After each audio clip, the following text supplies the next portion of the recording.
8 de setembro de 2015. Final de semana será de derby em São Paulo e de Fla-Flu no Rio de Janeiro. Marcelo Oliveira reconhece a oscilação do Palmeiras no Campeonato Brasileiro e fala sobre a polêmica envolvendo as arbitragens nos últimos dias. Depois de 3 vitórias seguidas, Flamengo tem contra o Fluminense oportunidade de ficar perto da Libertadores. Quem também está colado no G4 é o Santos, que no complemento da 22ª rodada venceu a Chapecoense. Grêmio bate o Figueirense e briga pela vice-liderança com o Atlético Mineiro. São Paulo apresenta atacante Rogério e presidente apresenta novo plano para a gestão financeira do clube. E ainda as informações do Corinthians ao vivo, do CT Joaquim Grava, antes do derby. Os preparativos da seleção brasileira para o amistoso com a Costa Rica.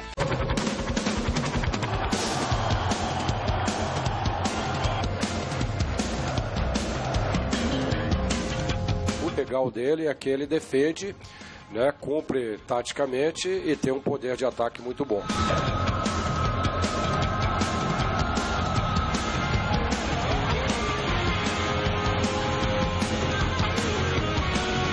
A gente não quer privilégio nenhum. A gente quer vencer melhor lá dentro do campo jogando.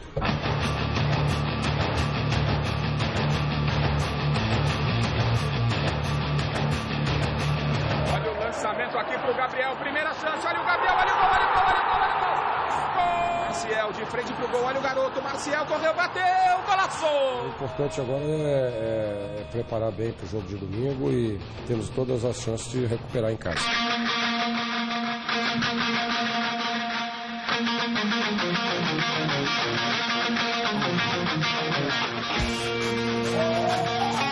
Eu acho que no clássico é difícil você falar quem é favorito e quem não é, né? Não existe muito isso, é um jogo muito igual, é jogo de detalhe, né?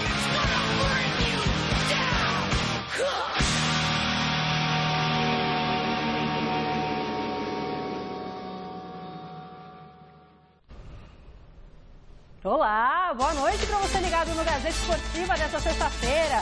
Domingo tem derby paulista no Allianz Parque. E o Gazeta Esportiva de hoje vai falar muito desse jogaço. De um lado tem o Palmeiras, do menino Gabriel Jesus e companhia na luta para retornar ao G4. E do outro lado temos o Corinthians buscando manter a distância na ponta da tabela. Para aquecer, a gente já vai começar com a enquete que está disponível no site gazetesportiva.net. Atenção, Osmar Garrafa, boa noite. Atenção, boa noite. Querido Alberto Helena. A pergunta de hoje é a seguinte: qual será o resultado de Palmeiras e Corinthians? Vence o Verdão, dá empate ou o Timão fica com os 3 pontinhos? Acesse o site, você aí de casa, vote e o resultado eu passo no final do programa de hoje, gazetesportiva.net. E aí, Garrafa? Boa noite, Anitta. Boa noite, Helena. Não sou de ficar em cima do muro, mas é um clássico de muitas alternativas, né? O Palmeiras buscando o G4, o Corinthians querendo se consolidar na liderança. Desta vez entendo que é jogo para empate com gols. E Alberto? Bom, o Corinthians é o favorito. É mais regular, é o time que está na ponta da tabela, o Palmeiras oscila, mas vai dar Palmeiras. 2-1 assim, tal? Acho que por aí. Palpite, né? Tá bom, aguardemos. Vamos de Santos? O Santos continua mais vivo do que nunca. Ontem a equipe do técnico Dorival Júnior venceu a Chapecoense por 3-1 e terminou a rodada distante apenas 3 pontos do G4. Somando o Brasileirão e a Copa do Brasil, a equipe santista completou 11 jogos sem derrotas. O Santos abriu o placar contra a Chapecoense aos 15 minutos do primeiro tempo, com Ricardo Oliveira pegando de primeira o cruzamento de Marquinhos Gabriel. 1-0.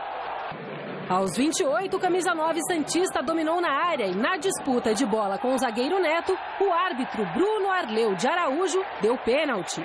Lance pra lá de polêmico. Mais um nessa rodada. Ricardo Oliveira foi para a cobrança e Danilo defendeu. Esse foi o 4º pênalti perdido pelo atacante no Brasileirão. O Santos voltou a levar perigo no fim do primeiro tempo no voleio de Marquinhos Gabriel. A bola passou muito perto da trave esquerda. Veio a etapa final e com ela o golaço da partida. Geovânio soltou a bomba de fora da área e acertou o ângulo de Danilo. Lindo gol. 2-0 Santos. A Chapecoense tentou reagir nessa cobrança de falta. Kleber Santana parou na boa defesa de Vanderlei. Aos 30, o artilheiro do campeonato apareceu de novo e fez o terceiro do Peixe. 14º gol de Ricardo Oliveira na competição. A equipe de Chapecó chegou a descontar a 7 minutos do fim com o zagueiro Neto, mas a vitória do Santos já estava definida. Final 3-1 na Vila. Foi um resultado importante outra vez.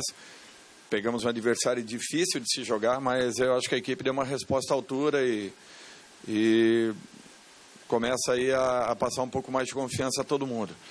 Mas entraremos numa ciranda muito grande e essa sequência de jogos prejudicial a todas as equipes. Nós estamos vendo aí várias equipes com problemas, com lesões, com trocas frequentes, o que descaracteriza muito a própria condição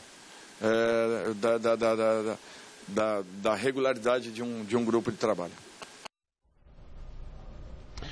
Bom, Helena, olha, um jogo muito interessante esse de ontem, porque se especulava muito como seria o Santos sem o Lucas Lima. Eu disse que o Santos sofreria a ausência do Lucas Lima, e é claro, vai sofrer pela qualidade que esse jogador tem demonstrado e por tudo aquilo que ele vem produzindo. Mas ontem o Santos conquistou uma vitória importante e um resultado incontestável, né? Vitória que deixa o Santos perto do G4, que complica-se a Chapecoense depois de 2 derrotas consecutivas para Corinthians e o próprio Santos, ficando um pouco mais perto do Z4. E aí eu gostaria que o nosso diretor, se possível, já que a gente não pode falar muito de futebol, temos falado mais de arbitragem do que qualquer outra coisa, colocasse aí o pênalti que foi marcado para o Santos, não é? Dá uma olhada se isso é pênalti, não é?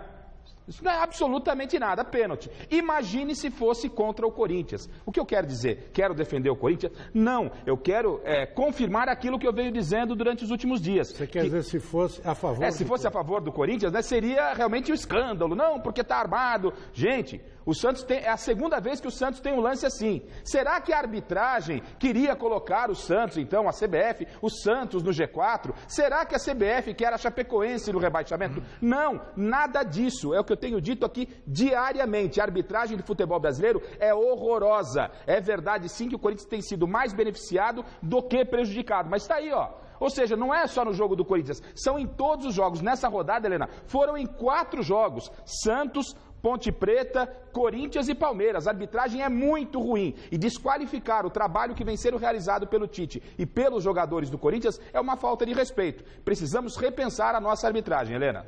É verdade. Agora, eu gosto de ver esse Santos jogar, viu? Timinho bom. Ele já com a tradição renovada a cada ano, sabe? Isso é que é modernidade, você manter a sua identidade e renovando sempre, aparecendo carinhas novos e tal, como esse Giovani fez. Esse golaço que ele fez não foi por acaso. Esse foi o 3º ou 4º gol desse aí que ele fez, que eu vi, deve ter feito mais até. E não jogou o Gabigol, não jogou o Lucas, não jogou esse outro menino extraordinário que é o Thiago Maia, né? Thiago Maia. Thiago Maia, que é o volante. Ó, parabéns, Peixe. Bom, e o Santos havia programado para hoje a apresentação do volante Ledesma, que veio da Lazio, da Itália. Mas um atraso na entrega dos documentos do jogador fez a apresentação ser cancelada. Christian Ledesma já foi aprovado nos exames médicos e deve vestir pela primeira vez a camisa do Peixe no início da próxima semana. Quem também se deu bem na rodada foi o Grêmio, que venceu o Figueirense em Santa Catarina por 2-0 e ficou a 1 ponto do vice-líder Atlético Mineiro. Veja aí os gols. No Orlando Scarpelli, o Grêmio visitou o Figueirense e marcou logo aos 6 minutos de jogo. Após cobrança de escanteio, Bobô, sozinho dentro da área, cabeceou e colocou o tricolor gaúcho em vantagem. Já no segundo tempo, o gol derradeiro da partida. Bobô deu ótimo passe para Pedro Rocha, que só tirou de Alex Muralha. Final, Figueirense 0, Grêmio 2. Pois é, outro dia aqui mesmo, a Michele me perguntou o que eu achava dessa polarização, Galo e Corinthians e tal, se alguém podia surpreender. Eu disse, o Grêmio pode ser esse Técios, o time que pode entrar e surpreender. E olha, ele Ele já está ali, é um ponto do Atlético. Um time que joga gostoso, ao contrário da tradição do Grêmio, né? Que é da marcação, pega-pega. Não, ele joga com um monte de meias, de habilidade e tal, embora tivesse ontem jogado bem, muito desfalcado, o que justifica a maior posse de bola do Figueirense. Mas o Grêmio ganhou fácil. O Grêmio ele chegou a 41 pontos, né? 42 tem o Atlético Mineiro, está encostando no Atlético, mas não vejo, e respeito obviamente a opinião do Helena, né? O Grêmio com possibilidade de brigar pelo título. É uma equipe que está cada vez mais se consolidando no G4. Para mim, eu continuo ainda com a minha tese que Corinthians e Atlético estão polarizando essa briga, com o Corinthians com uma das mãos já na taça e a outra não está no bolso não, está muito perto de pegar. Jogos Olímpicos de 2016. Hoje, a Lagoa Rodrigo de Freitas foi mais uma vez palco de um evento teste para a Olimpíada do ano que vem. Foram realizadas provas de canoagem e caiaque. Os atletas estrangeiros reclamaram da quantidade de algas na água, mas acreditam que a situação pode melhorar para o ano que vem. Já os principais atletas brasileiros não participaram do evento como forma de protesto contra a Confederação Brasileira de Canoagem. Segundo Isaquias Queiroz, Nivalter Santos, Erlon Silva e Ronilson Oliveira, há 8 meses eles não recebem salários do BNDES, um dos patrocinadores da Confederação. Quem está bancando os atletas nesse período são o Comitê Olímpico Brasileiro e o dinheiro vindo das leis de incentivo ao esporte. Eles também reclamaram das acomodações no alojamento da Escola de Educação Física do Exército. Em nota, o BNDES disse que os atletas já estão com um novo contrato para receberem o dinheiro da Bolsa. Já a Confederação disse que os problemas burocráticos atrasaram a liberação da verba e, por isso, foi feito um acordo para o Comitê Olímpico bancar os canoístas neste período. Bom, e domingão, a partir das 9h30 da noite, você já sabe, tem o nosso Mesa Redonda Futebol Debate, com a cobertura completaça do Derby Paulista, o ambiente das torcidas, os melhores momentos, as entrevistas pós-jogo e tudo que rolar antes, durante e também depois da partida. Tem ainda o clássico Fla-Flu no Rio de Janeiro, Inter e São Paulo e Sport e Santos. Tudo com a análise do nosso time de comentaristas. Estarão aqui conosco também o ex-dirigente do Corinthians, Antônio Roque Cittadini, e o ex-jogador do Palmeiras e da Seleção Brasileira, César Sampaio. Não dá para perder, hein, gente? Encontro vocês lá. Hora de conferir a rodada desse final de semana no Campeonato Brasileiro Série B. Vamos lá. 6 partidas serão realizadas nesta sexta-feira. O Mojimirim recebe o Oeste às 7 horas em Mojimirim. No mesmo horário, também vão jogar Náutico e Sampaio Correia na Arena Pernambuco. ABC e Santa Cruz na Arena das Dunas, em Natal. E CRB e Ceará em Maceió. Às 9h30, em Macaé, tem Macaé e Luverdense. No mesmo horário, o Paraná recebe o Bahia em Curitiba. Amanhã, às 3 horas, no Barradão, tem Vitória e Botafogo. Às 9 horas da noite, acontecem mais 2 jogos. O América Mineiro enfrenta o Bragantino na Arena Independência. E em Belém, o Paysandu encara o Boa Esporte. Veja agora como vai ser a rodada do Brasileirão. Amanhã acontecem 3 partidas. O São Paulo vai enfrentar o Internacional às 7h30 no Morumbi. No mesmo horário, no Maracanã, o Vasco recebe o Atlético Mineiro. 9 horas da noite, na Arena da Baixada, tem Atlético Paranaense e Joinville. Domingo, 11 da manhã, jogam Cruzeiro e Figueirense no Mineirão e Chapecoense e Ponte Preta em Chapecó. 4 da tarde acontecem mais 4 partidas. Na Arena do Verdão tem Palmeiras e Corinthians. Fluminense e Flamengo jogam no Maracanã. O Grêmio recebe o Goiás em Porto Alegre e em Florianópolis tem Avaí e Coritiba. Fechando a rodada, às 6h30, o Sport encara o Santos na Ilha do Retiro. No Fluminense, a expectativa gira em torno das presenças de Fred e Ronaldinho. O técnico Enderson Moreira comandou nessa tarde mais um treino nas Laranjeiras, porém não confirmou a escalação de nenhum dos dois. Já o Flamengo quer aproveitar a sequência de 3 vitórias consecutivas pelo Brasileirão para vencer o tricolor carioca e ficar mais pertinho do G4. Hoje, a diferença para o grupo da Libertadores é só de 4 pontos. Depois de muitos tropeços, o Flamengo encontrou o caminho das vitórias no Campeonato Brasileiro. Sob o comando de Oswaldo de Oliveira, o rubro-negro emplacou uma sequência de 3 triunfos consecutivos e voltou a sonhar com o G4. Ficamos a 2 jogos sem levar gol e a gente procura trabalhar, tanto bola aérea quanto a jogada no chão. A gente tem que fazer que os nossos adversários não chegam perto do gol. E por isso que a gente vê hoje em dia a nossa zaga crescendo cada vez mais, o meio, vê os nossos atacantes voltando atrás da linha da bola, ajudando a marcar, e isso aí com certeza faz a diferença no final. Momento positivo, o melhor possível às vésperas do clássico contra o Fluminense neste domingo, mas que não ilude o comandante flamenguista. O Fla-Flu em especial é um clássico que eu adoro, maravilhoso, que eu acompanho a vida inteira, e num jogo sempre sem prognóstico, né? A história ensinou isso. Com 32 pontos, 1 a menos que o rival Fluminense, o Flamengo ocupa a 9ª posição da tabela do Brasileiro. Bom, o Oswaldo sintetizou bem o que é Flamengo e Fluminense, né? Se a gente fizer um levantamento, pesquisar na internet, YouTube, descobrir um pouquinho dessa rivalidade Flamengo e Fluminense é algo encantador, né? E que mexe realmente com o sentimento de quem gosta de futebol. O Fluminense, no meu entendimento, vem numa queda, andou no começo do campeonato, sondando ali o G4, figurou até algumas vezes naquela condição, mas mostra que é uma equipe que dificilmente vai buscar uma vaga para a Copa Libertadores da América. Já o Flamengo, que é sempre uma turbulência, no Flamengo você dá um espirro, vira uma pneumonia, fácil, com a chegada do Oswaldo a situação se acalmou um pouquinho, o Flamengo está crescendo, se afastando cada vez mais da zona de rebaixamento e por que não se aproximando de G4, mas não vejo o Flamengo com possibilidades de G4. Um grande clássico, Flamengo e Fluminense, é aquela história, favoritismo também é dar tiro no pé, viu? Muito bom. No São Paulo, a expectativa é pela possível estreia do atacante Rogério. Ele é conhecido também como o Neymar do Nordeste. Amanhã contra o Internacional no Morumbi. E o repórter Osmar Garrafa, que está aqui com a gente, tem as informações do tricolor. Vamos ver. Sonhando em voltar ao G4 do Campeonato Brasileiro, o São Paulo enfrenta o Internacional amanhã à noite no estádio do Morumbi. E mais uma vez, o que não faltam são problemas ao técnico Juan Carlos Osório.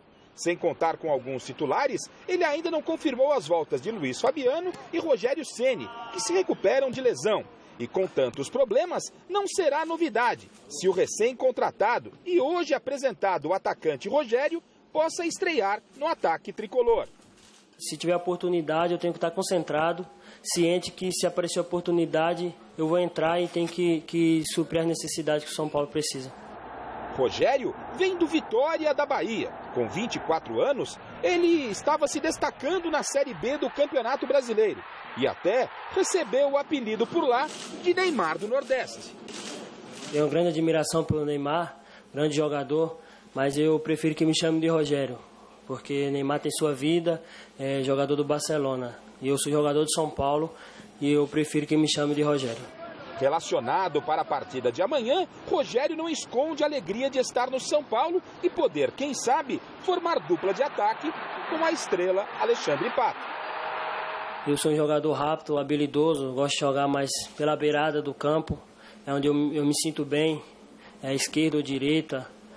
Já joguei de centroavante também, mas muito pouco, mas gosto mais de jogar pela beirada. E temos que treinar e estar atento para que na hora que o Osório precisar, eu entrar e dar conta do recado. Pois é, ele estava aqui me lembrando, lá nos anos 60, final dos anos 60, São Paulo resolveu contratar o Pelé do Nordeste, que era o Terto, né? O meu querido Terto, figura maravilhosa, mas não chegou a ser o Pelé nem sonho. Esse Rogério é bom jogador. Esse Rogério, eu vi algumas partidas dele e acredito que ele vai dar certo no São Paulo, mesmo porque o São Paulo está tão desfalcado de jogador que quem vier vai ser bem recebido, viu? A ausência de grandes talentos faz com que, de repente, se observe com maior atenção jogadores como o Rogério, que chegou, é um jogador que pertence ao Náutico, estava por empréstimo no Vitória, são 3 anos de contrato e ele já vinha treinando há um bom tempo com documentação regularizada. E pela ausência do Pato, né? O Pato está suspenso, fica de fora, o Carlinhos também não joga, o Bruno também é desfalque, enfim, o Osório tem muitos problemas e aí não tem por que não lançar esse garoto, que desta vez, caso o Luiz Fabiano retorne, que é pouco provável, ele jogaria ao lado do Luiz Fabiano. Mas, de qualquer forma, é uma aposta do São Paulo e é a realidade do futebol brasileiro. Essa é a realidade. É se buscar jogadores que estão aí, buscar jogadores que estão figurando em outras competições. Vale lembrar que daqui a pouquinho, em matéria com o presidente Aidar, nós vamos falar da possibilidade da permanência ou não de Luiz Fabiano, se ele vai ou não renovar o contrato com o Tricolor. Aguarde um instante só. É já? É agora? É nesse minuto? O presidente Carlos Miguel Aidar reuniu a imprensa nesta sexta-feira para esclarecer melhor a situação financeira do clube e falar de alguns planos para o futuro. Vamos ver. Na metade de seu mandato, o presidente Carlos Miguel Aidar convocou a imprensa para apresentar os números de sua administração e um novo plano de gestão para revitalizar a saúde financeira do clube, tornando assim um São Paulo cada vez mais forte.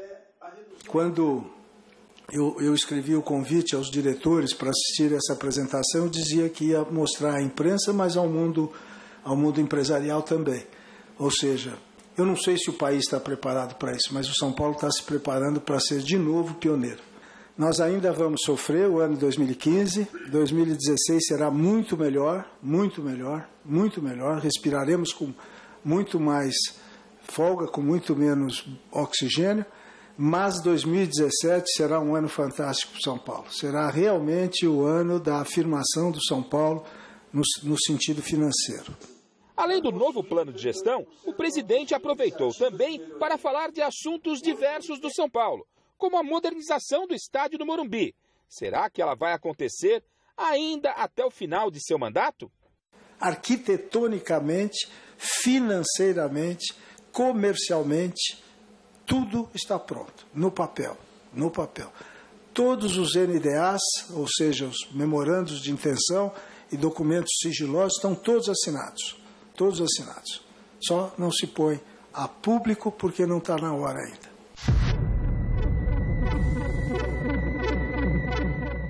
Eu tenho medo de perdê-lo, porque ele é realmente um treinador excepcional. Não tenho a menor dúvida do que de melhor apareceu no futebol brasileiro nos últimos anos em termos de treinador. Eu sou um fã número 1 dele. Luiz Fabiano, já estamos conversando, né, Thaís? Ele precisa jogar, não é isso? Para justificar uma renovação do contrato dele. Nós temos uma preocupação, porque Luiz Fabiano é ídolo, o Rogério Ceni é ídolo. E nós estamos perdendo, se o Luiz Fabiano não ficar, um dos últimos ídolos do São Paulo. O que eu tenho lido na mídia é que ele está sendo favorecido.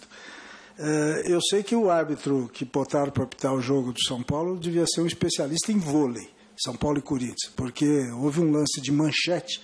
Manchete é aquela coisa, você junta as duas mãos para tirar a bola. Foi um lance bonito, se fosse uma partida de vôlei. Mas eu acho que a arbitragem, se não está ajudando o Corinthians, está prejudicando o São Paulo.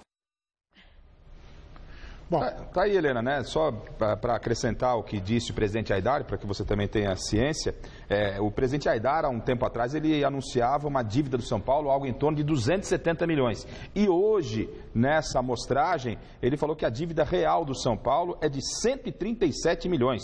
Ou seja, mais de 100 milhões ele disse que foi induzido a erro desse número, o que causa muita estranheza. No mais, o estádio do Morumbi precisa passar por uma modernização. A novidade é o fato do São Paulo abrir a possibilidade da renovação do Luiz Fabiano. Isso já era praticamente certo que ele sairia, agora fica essa questão. E sobre a arbitragem, não quis polemizar, mas foi num contexto geral que a arbitragem do futebol brasileiro não é das melhores. E a gestão do Aidar, uma nota, 1 ano e meio de mandato, no meu entendimento, uma nota 6,5. Nossa, mas como você é generoso, meu Deus do céu. Eu, por mim, achava que o conselho, se fosse um conselho realmente, como eram os velhos conselhos do São Paulo, devia mandar fazer uma profunda auditoria daquele clube e mandar os responsáveis, o jeito que levou o São Paulo a essa situação pré-falimentar, um clube que era modelo de administração, de gestão, né? Botar esses caras para devolver esse dinheirinho todo que o São Paulo tem aí, porque não interessa 200 ou 100 e tantos milhões, era para ter 100 e tantos milhões de lucro, de um caixa, e não dever 100 e tantos milhões no São Paulo, que a vida inteira foi um exemplo, um modelo de administração. Vamos voltar a falar do clássico entre Palmeiras e Corinthians? O Felipe Esboril, nosso repórter, fez uma matéria especial com 2 ex-jogadores que fizeram história e conhecem como poucos a eterna rivalidade desde a época do Timão do Parque São Jorge e o Verdão do Palestra Itália. Veja aí.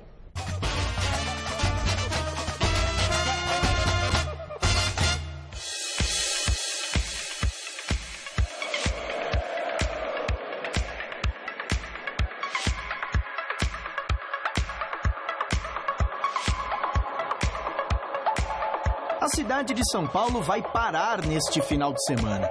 Isso acontece sempre que Palmeiras e Corinthians se enfrentam. O principal clássico do futebol paulista, na opinião de quem já esteve presente e jogou diversos deles. Quanto o Palmeiras sempre era diferente, sempre tinha um clima diferente quando chegava. A semana era tensa. Não só dentro de campo como fora também. Sabia que não podia perder, independente se a gente estava na frente na competição ou não. Eu acho que vale a pena você gozar do adversário, brincar, zoar, mas sempre com respeito ao adversário, saber perder, saber ganhar, isso que é legal. Uma rivalidade que aflora dias antes do duelo. Uma semana que mexe com os torcedores e com os protagonistas dessa história, os jogadores. E a gente tem que ter muito cuidado, né, quando você está jogando, porque qualquer coisa que você fala aqui, você movimenta dos lados, né, você realmente pode aí, fortalecer o adversário. Então, os clássicos têm esse momento, como te falei, mágico. E com certeza esse daqui não vai ser diferente. Palmeiras e Corinthians já decidiram campeonatos estaduais, nacionais, vagas em Libertadores, grandes disputas que marcam a vida de quem parou de jogar, como a semifinal do Paulistão em 2003. Eles já tinham caído, eles estavam jogando na segunda divisão. Então, assim, a gente tinha uma responsabilidade muito grande naquele jogo e o jogo estava 2-0. Se eu não me engano, virou o primeiro tempo 2-0 Palmeiras. E começou o segundo tempo, o Jorge Wagner, se eu não me engano, fez um cruzamento e eu antecipei todo mundo, fiz o gol. E naquela hora ali o nosso time cresceu, conseguimos empatar o jogo e quase fazer 3-2. E na segunda partida a gente abriu 3 ou 4-0, aí acho que se não me engano ficou 4-1 o jogo e a gente eliminou o Palmeiras. E coroou ainda com o título paulista em cima do São Paulo na sequência. Anderson, zagueiro, fez história no Corinthians, conquistou títulos, mas é difícil esquecer aquela época que marcava um jovem promissor. O Wagner Love, eu lembro que em 2004 ele foi decisivo, ele acabou com o jogo. Foi muito bem, nessa época ele era menino, acho que tinha 22 anos, 21 anos, a maior revelação recente aí do Palmeiras. Do outro lado, o carinho por uma final consagradora. Não sai da memória o fim de um período de 17 anos sem títulos. O Palmeiras passou pelo maior rival e foi campeão paulista. Primeiro título de Sérgio. Disputei vários clássicos, né? Teve alguns que nós perdemos e teve uns que nós ganhamos. O que mais me marcou foi o primeiro, não foi o primeiro clássico, mas foi o primeiro título, onde eu fui campeão em 93, que foi em cima do Corinthians. A gente perdeu o primeiro jogo com aquele gol do Viola, né? Que ele foi oportunista ao extremo e que imitou logo em seguida o Porco, e ali nós tivemos uma semana, aquela semana, né?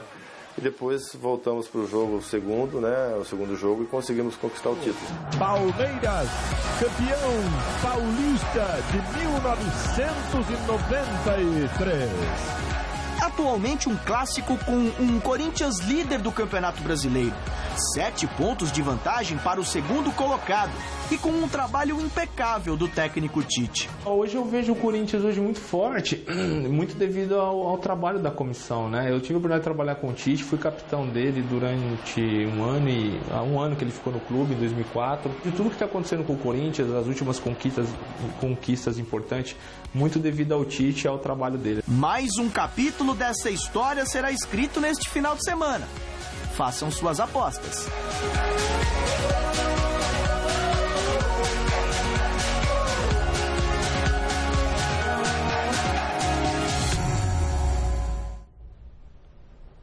Muito bem, então o nosso contato agora é com o repórter Fernando Gavini, que está nesse momento no CT Joaquim Grava, acompanhando mais um treino do Timão. Quais são as boas novas por aí? Boa noite, Gavini. Boa noite, Anitta. Boa noite a todos que acompanham o Gazeta Esportiva. Olha, a preparação do time para o clássico contra o Palmeiras ficou em segundo plano nesta sexta-feira aqui no CT Joaquim Grava. Tudo porque o atual superintendente de futebol do Corinthians, ex-presidente do Corinthians, o André Sanches, esteve aqui há pouco nessa sala de imprensa para conceder uma entrevista coletiva. Ele veio aqui para defender o Corinthians das acusações que vem recebendo de suposta armação de resultados, de supostos favorecimentos, de complô para que o Corinthians seja campeão brasileiro. Ele veio aqui chateado com muitas dessas declarações e falou bastante sobre isso. Vamos acompanhar um pouquinho do que disse o André Sanches, que falou agora há pouco aqui em entrevista coletiva. Reclamar do juiz, reclamar com a comissão de arbitragem, reclamar na CBF faz parte do futebol. E acho que tem agora insinuações que tem esquema, que tem complô, que tem coisa favorecendo o Corinthians. Isso é o maior absurdo que possa existir, uma falta de respeito com mais de 30 milhões de torcedores. Então, quando nós fomos prejudicados contra o Boca Juniors em 2013, e todo mundo viu que realmente nós fomos prejudicados, tem o ex-presidente do Atlético Mineiro, pegava o jatinho da CBF e ia na Conmebol toda semana com o presidente da CBF. Então foi ele que mandou prejudicar o Corinthians, foi um complô contra o Corinthians. No dia que nós acreditarmos disso, nós vamos parar do futebol, pô. E o que me decepciona também é a parte de imprensa, algumas pessoas da imprensa insinuando esse tipo de coisa. Eu acho que a imprensa tem que reclamar que o juiz errou, o juiz acertou isso, aquilo, mas não achar que tem algum esquema para o Corinthians. Isso que nos decepciona muito. Quando você fala de ex-dirigente, você até citou, né, do Atlético Mineiro, o Alexandre Calil chegou a fazer declarações diretas, né, sobre essa situação. A sua decepção está sendo direta com o Alexandre Calil pelas declarações das últimas horas? Um deles. Se vocês forem entrevistar o time da Caldense, pelo amor de Deus que eles vão dizer, e o Atlético comprou o campeonato estadual, o Calil foi no jatinho da CBF, na Conmebol em 2013, várias vezes com o jatinho da CBF, com o presidente da CBF. E o Corinthians foi prejudicado contra o Boca. Então ele fez o quê? Esquema para o Corinthians perder o jogo, para eles ganhar o campeonato? Não existe isso. É uma responsabilidade dele. Agora, eu entendo que tem que jogar para a torcida, mas pode maneirar. Bem, tá aí a palavra do André Sanches. Como deu para perceber, o principal alvo foi o ex-presidente do Atlético Mineiro, o Alexandre Calil, que fez duras críticas e ilações a respeito do Corinthians nessa semana, principalmente depois da rodada de quarta-feira. Mas não foi só ele, não sobrou só para o Calil, não. Sobrou também para o Fluminense, que o André já chegou até a dizer que o Fluminense é o único time que não pode reclamar, e tanto que já foi favorecido no futebol brasileiro. Sobrou também para o Valdívia, que postou numa rede social uma brincadeira com o Corinthians, dizendo que o Corinthians já tinha comprado todos os jogos. O Andrés disse que vai mandar um chinelinho para o Valdívia ficar tranquilo lá. Um chinelinho disse que o Valdívia tem inveja por não ter jogado no Corinthians, e disse que vai mandar um chinelinho para o Valdívia ficar tranquilo lá no Oriente Médio. E o Andrés se mostrou chateado com o técnico do Atlético Mineiro, o Levir Coupe, que ele considera, segundo o Andrés, um dos melhores técnicos do Brasil. Em sua entrevista coletiva de hoje, o Levir mais uma vez disse que o campeonato está manchado. E o Andrés, na resposta ao que disse o Levir, disse que o Corinthians é a zebra do Campeonato Brasileiro, que não tem nada disso, de favorecimento. E nessa mesma atuada, o Andrés falou a respeito do clássico contra o Palmeiras, que vai acontecer no próximo domingo, quando foi perguntado exatamente sobre quem é o favorito para o clássico, Palmeiras ou Corinthians. Veja o que disse o Andrés. O favorito é o Palmeiras. O Corinthians é zebra no campeonato. Há 2 meses, o Corinthians estava desmanchado, estava falido, quebrado, tudo. Agora tem 50 profissionais trabalhando aí, se dedicando dia e noite para chegar onde nós chegamos. Mas eu ainda acredito que a gente continua a zebra, o campeonato ainda tem 18 rodadas e tudo pode acontecer. Eu já vi time com 11 pontos na frente perder. Então nós temos que estar conscientes que temos que jogar humildemente, zebrinha, correndo atrás, para tentar ganhar o campeonato. E domingo, com certeza, o Palmeiras, por tudo que gastou, por tudo que investiu, pela arena nova que eles têm, muito bonita, preparada, o Corinthians vai lá humildemente tentar empatar o jogo ou perder de pouco. Óbvio que essa resposta do Andrés tem uma bela dose de ironia, né? Difícil dizer se há favoritismo ou não num clássico, mas o fato é que a preparação mesmo do time para o jogo de domingo ficou em segundo plano nesta sexta-feira. O que aconteceu no treino, para a gente não ficar só nesse assunto de arbitragem, o time titular que jogou a partida de quarta-feira contra o Fluminense foi para o campo apenas para jogar um bobinho, ficar ali numa roda de bobinhos por alguns minutos, por, 40 minutos, enfim, mas não participaram efetivamente do treinamento, que o Tite ficou trabalhando apenas com os reservas. Sobre o jogo de domingo, nós temos ainda 2 problemas. O Renato Augusto não participou do treino mais uma vez, está convalescendo ainda da virose que ele teve. Se ele estiver recuperado de saúde para jogar, ele vai para o jogo, não tem problema nenhum. Agora, a situação mais preocupante é a do Bruno Henrique, que tem um problema no tornozelo, não treinou mais uma vez, ficou apenas fazendo fisioterapia e provavelmente não será escalado para o jogo de domingo. Devolvo para vocês, Garrafa, Alberto Helena Júnior, o que vocês acharam dessa entrevista do Andrés? Abrir as portas do cortiço. É um mimimi, um nhenhenhen, disque. Olha, gente adulta, meu Deus do céu, o Calil, o André, gente inteligente. O que o futebol faz com a cabeça dessa gente é inacreditável, né?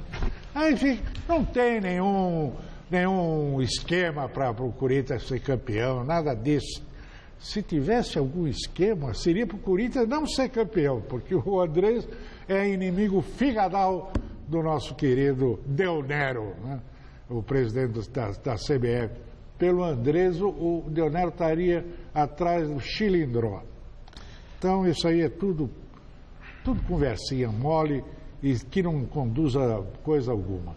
Mas eu penso o seguinte, Helena, é claro que ficou um disse-que-me-disse muito grande, mas o Corinthians precisava se posicionar oficialmente. Não das críticas que recebeu da imprensa, ou de parte da imprensa, ou daquilo que se fala nas redes sociais, através dos torcedores. Mas quando dirigentes de clube, o técnico respeitado como Levir Coupe, eles acabam colocando em dúvida a legalidade do campeonato, o Corinthians precisava colocar a sua posição. E fez assim através do seu superintendente. Processa, vai na justiça e processa. Mas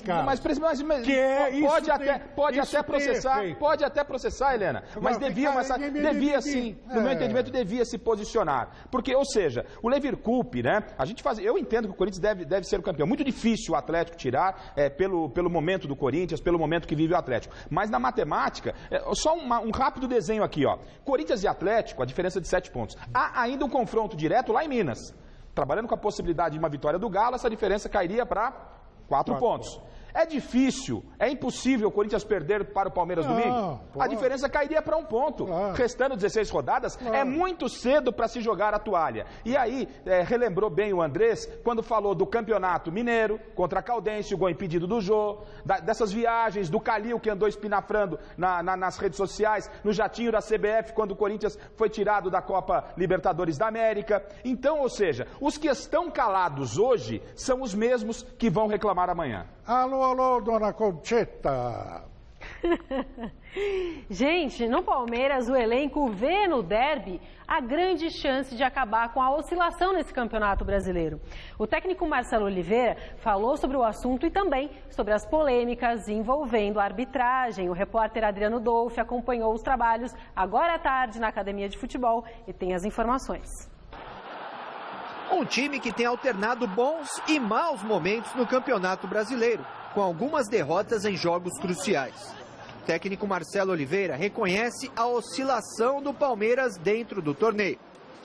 O trabalho é todo direcionado nesse sentido, né? De você ter um time confiável, não só confiável, mas equilibrado, que saiba defender bem, que tenha até esse apetite que o Palmeiras tem tido no setor ofensivo. Às vezes se forma um time rapidamente, outras vezes leva um pouco mais de tempo. Quando os jogadores se lesionam, como aconteceu aqui, essa dificuldade é um pouco maior.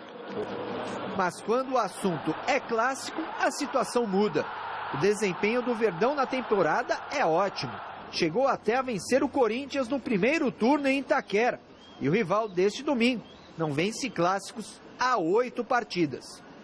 A gente tem conseguido nesse ano no Brasileiro ganhar jogos de maior vulto, de maior importância, com times que estão lá em cima, ou pelo menos as equipes de maior tradição, e perdido jogos para equipes que estão mais na parte de baixo. A gente precisa mudar isso e é uma boa oportunidade de ganharmos força, de buscarmos essa vitória no domingo e retomarmos aí o caminho e voltar para o G4, pelo menos. Marcelo Oliveira ainda não definiu a equipe para o clássico, especialmente no setor defensivo.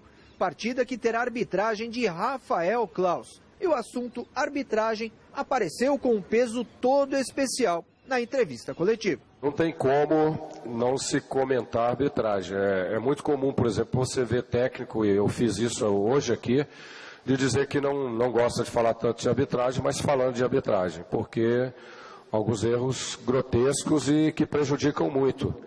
Quando Marcelo Oliveira falava sobre o assunto, após minha pergunta... Quando você vê um erro...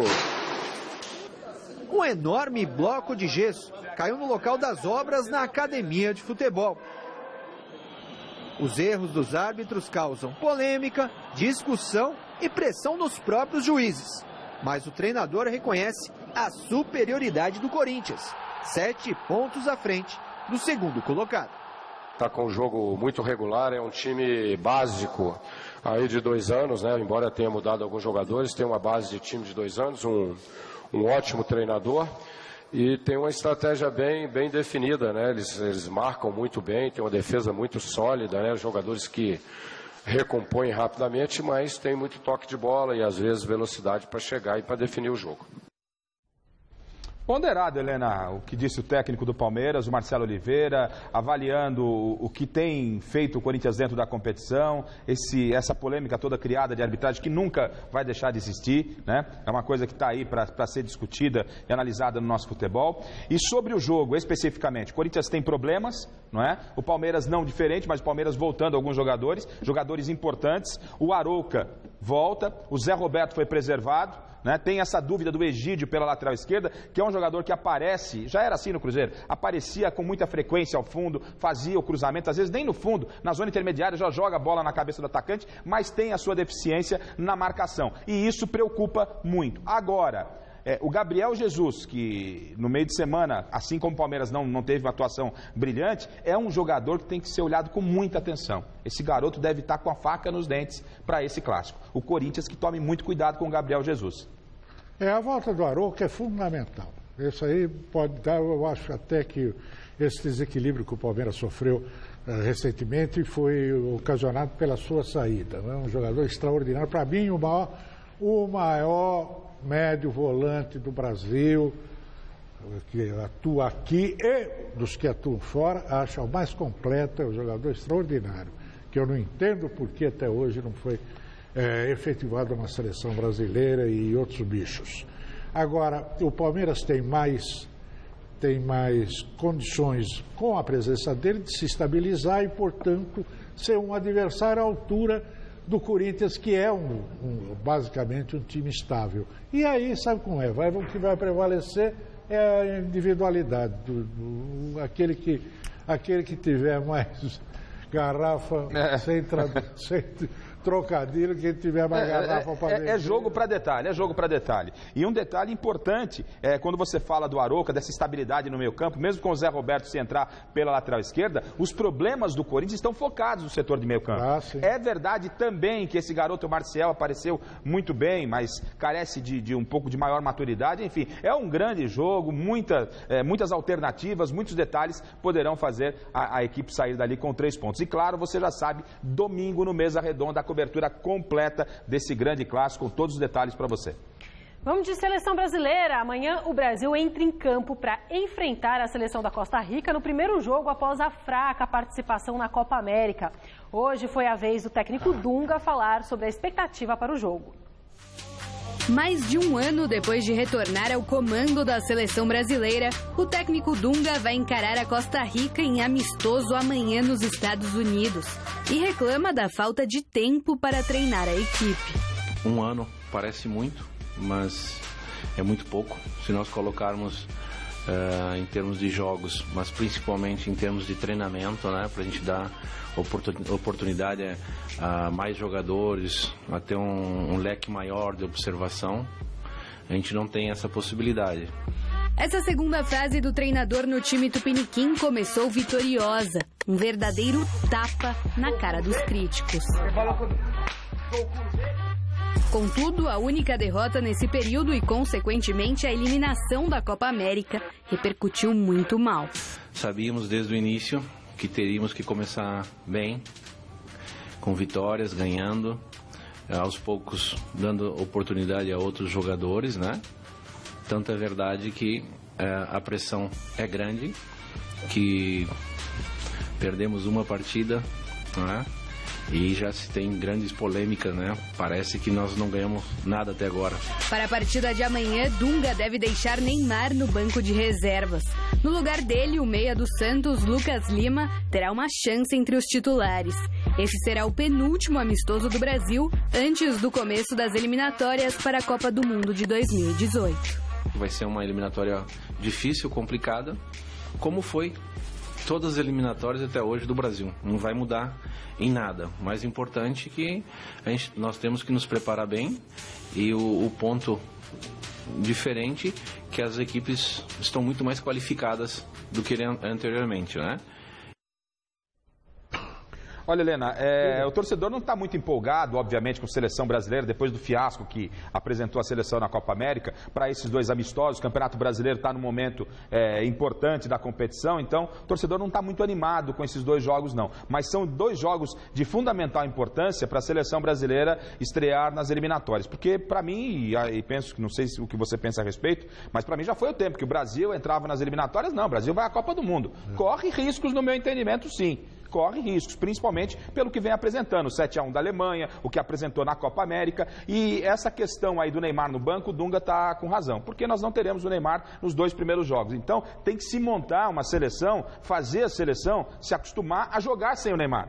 Então, nada mais claro do que observar, por exemplo, o Lucas Lima. Nem sei se ele é esse jogador para substituir o Neymar, acho que nem temos um jogador que possa substituí-lo, mas temos que ter o quê? Alternativas para estrearmos bem nas eliminatórias, porque se começar mal, o bicho vai pegar, e pegar grande, Helena. É verdade.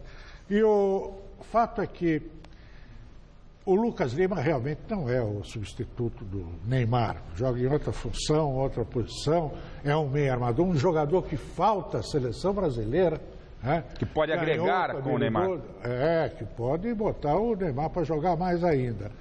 E claro, tem que ficar na reserva o Neymar, porque são dois jogos preparatórios e ele não vai participar do início das eliminatórias. E, portanto, precisa montar um time sem ele.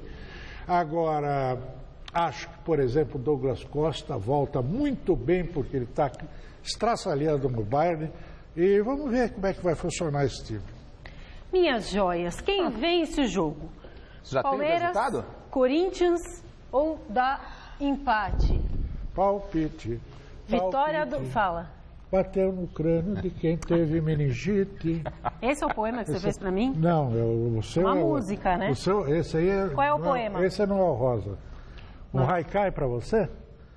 Vai lá. Um haikai para você. Linda, louca. Tem que encerrar. Vitória do Palmeiras, 52%. Empate, 4%. Vitória do Corinthians, 43%. A gente fica agora com o Jornal da Gazeta e voltamos a nos ver domingo no Mesa Redonda. Você vai estar no Jornal da Gazeta com Juliana, linda, e o querido Gamberini, que já está ali sorridente. Olha, como louco. Então tá bom. Tchau, tchau. Bom final de semana, bom feriado, gente. Tchau. Bom jornal, gente. Falou. To live